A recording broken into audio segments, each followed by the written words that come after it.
we're here at the beautiful, getting remodeled St. Paul Global Methodist Church. And if we come in here, we can show you what we've done. We've got 3 85-inch displays, Samsung displays, installed and ready to go. We've got 2 here in the front, which are mounted on Chief Manufacturing pole mounts, which were installed. The poles themselves were installed by Greg Bowen here in the church, and then we've added to that. And then here in the back, we've got one that just fits perfectly in this space. This 85-inch fits just right above the door here. All of these are connected via Hollyland wireless HDMI. They're capable of 4K 30, 4K resolution. You can see there's our receiver on the back of each display. And here in the booth, we've installed a 32-inch widescreen monitor, a new Lenovo Think Center, and our Hollyland transmitter. So we've installed the trial version of EasyWorship. If we open EasyWorship,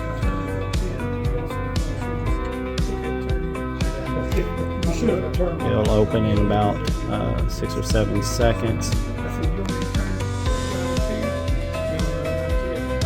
Okay, first thing you'll see is the question of whether or not you want to register, and you can register using one of these choices here to buy EasyWorship, and it's really easy to do.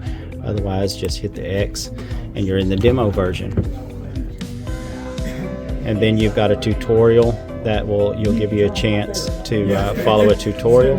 If you get tired of seeing this, you can unclick Show on Startup right there. For now, we'll leave that alone. So over here we've got our schedule tray. This is where we can drag anything into this area and build a linear service order of events.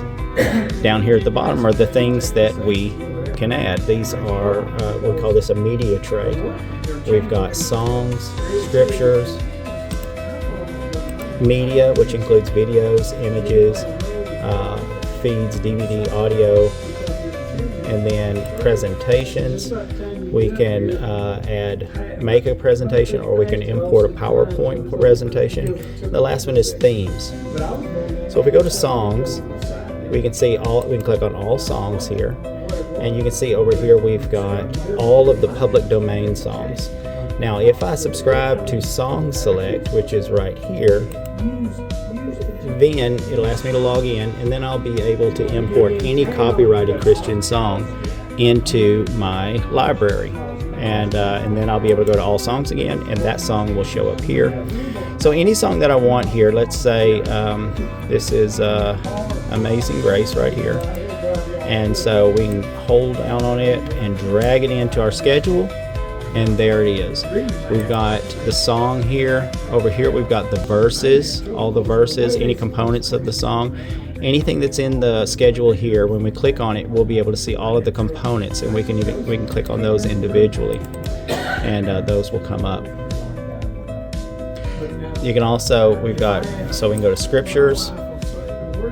We can click any scripture. We can scroll down and all the way through the entire Bible verse by verse, or we can come over here to the search bar and we can enter in exactly the scripture that we're looking for, and it will come up. But when we get to it, all we need to do is grab it and drag it into our schedule, and there it is.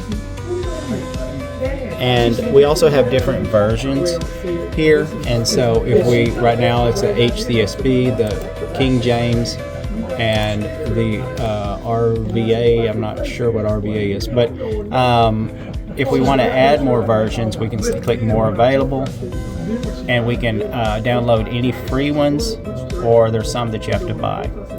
And then once you do that, then those will show up over here as well.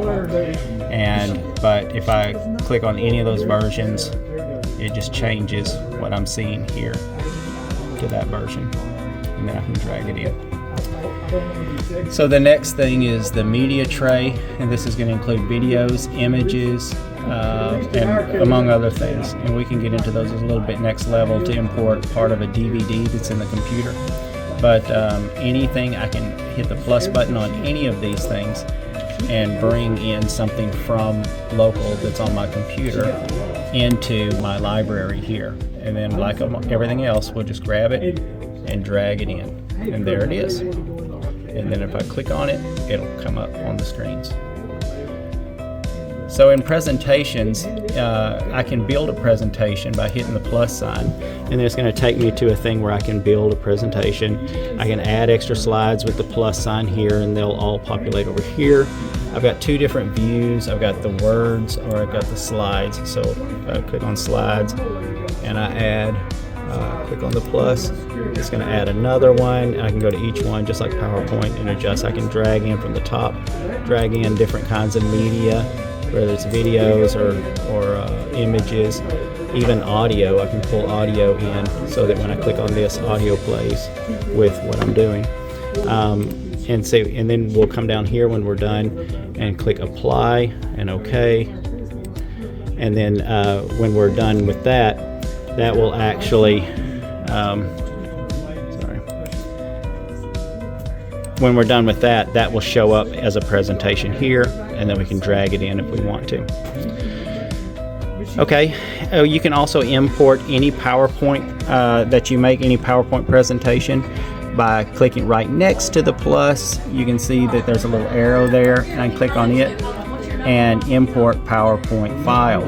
So I can click there, and then it will I can find the PowerPoint file, whether it's on thumb drive or whatever else, and bring it into my media tray, my library, and then I can drag it in as well. When I click on it here, it will show all my slides here that I can click on and present on the displays. On themes, I can, I've got over here, I've got song themes, scripture themes, and presentation themes. If I go to scripture themes, I've got all these pre-made that all I have to do is right click and click on set as default scripture theme, and every scripture I bring up is going to have that theme. It's going to be a specific background, specific formatting, everything like that. I can also create one by hitting the plus button and make my own theme if I want to. So that's the media tray. If we go up to the upper right is the other important thing. These are masks. These overlay whatever I'm doing. So I've got the live button here. If I click off the live button, then when I'm no longer sending video from here to the displays. If I click it on, now I'm live on the displays. But I've got a clear overlay, which will remove any words that I have from what's on the screens, and it'll leave the background. So if it's a song, it'll take the lyrics off, but it'll leave the background, which is kind of nice. Next to that, I have, and I'll have to unclick each one of these because it puts a mask up over it, and then we have to take it back off. The black is just a black mask over everything I'm doing. Logo is the church logo, and how we do that, we can make any picture our logo just by going to our media tray, our media tab, images, any of these. I can right click on it, and there's a one in here, it uses logo background, and then that'll set it as the logo. And then if you can't see what you're doing up there, make sure that you don't have a mask clicked on.